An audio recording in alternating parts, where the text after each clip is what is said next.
Obiščimo najstarejšo knjigarno na svetu.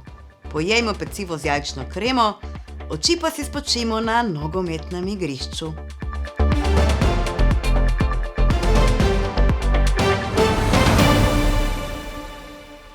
Pozdravljeni v popotovanju evropskih stoječih novic. Danes gremo na Portugalsko. Država z dobrimi 10 milijoni prebivalcev leži na Iberskem polotoku.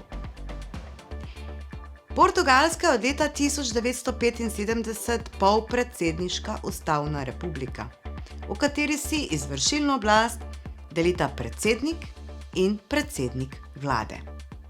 Glavne politične institucije so tako predsednik, parlament, vlada in sistem sodišč. Država je upravno razdeljena na 308 občin. Glavno mesto je Lizbona, v kateri se nahaja tudi najstarejša knjigarna na svetu. Knjigarna Bertrand, ustanovljena leta 1732. V Lizboni je imela prvi sedež, tudi ena izmed najstarejših univerz na evropski celini, ustanovljena leta 1290. Kasneje so univerzo prenesli v mesto Coimbra, ki leži ob reki Mondego v notranjosti Portugalske. Portugalska ima najmanj modernizirano kmetijstvo od vseh evropskih držav. Glavni proizvodi so žita, sadje, zelenjava in vino, ki predstavlja četrtino celotnega izvoza države. Portugalska je tudi največja pridelovalka plute na svetu, saj proizvede kar 70% svetovnega izvoza plute. Svojo bogato zgodovino, umetnostjo, arhitekturo in naravnimi lepotami vsako leto privablja veliko turistov.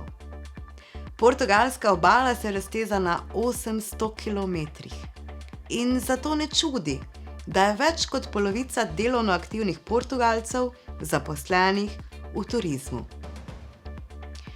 Najbolj znamenit Portugalec je bil pomorščak Vasco da Gama.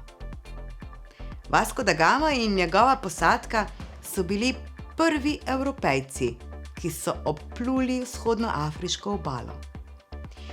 Po njem je dobil ime tudi najdaljši most v Evropski uniji, kar 17,2 km dolg most v Lizboni.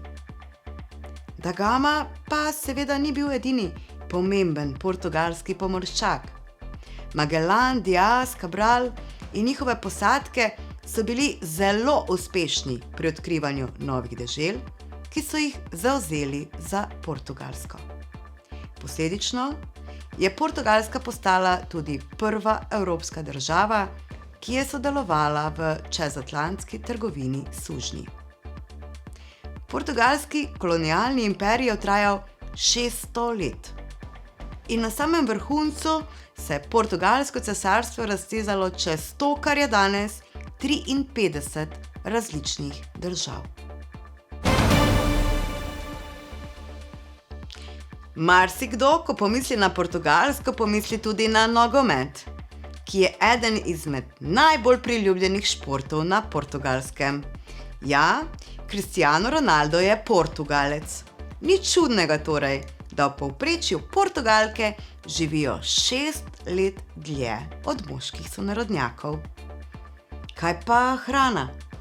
Glede na dolžino obale ni nič čudnega, da so na meniju pogoste morske jedi. Sardine lahko tako dobite na 1001 način. Postregli vam bodo tudi odlično hobotnico. Med jedmi na žlico je priljubljena caldo verde, zelena juha s krompirjem in ohrovtom. Portugalci so znani tudi po odličnih torticah, ki vsebujejo veliko jajčnih rumenjakov. Mnogi izmed teh receptov izvirajo iz samostanov. Nune v samostani so namreč likale in trdile svoje oblačila z jajčnimi beljaki. In da rumenjaki ne bi šli v nič, so si izmislili recepte za slaščice, polnjene z jajčno kremo. Želim vam, da vam prav nič ne gre v nič. Lepo se imejte in pazite nase.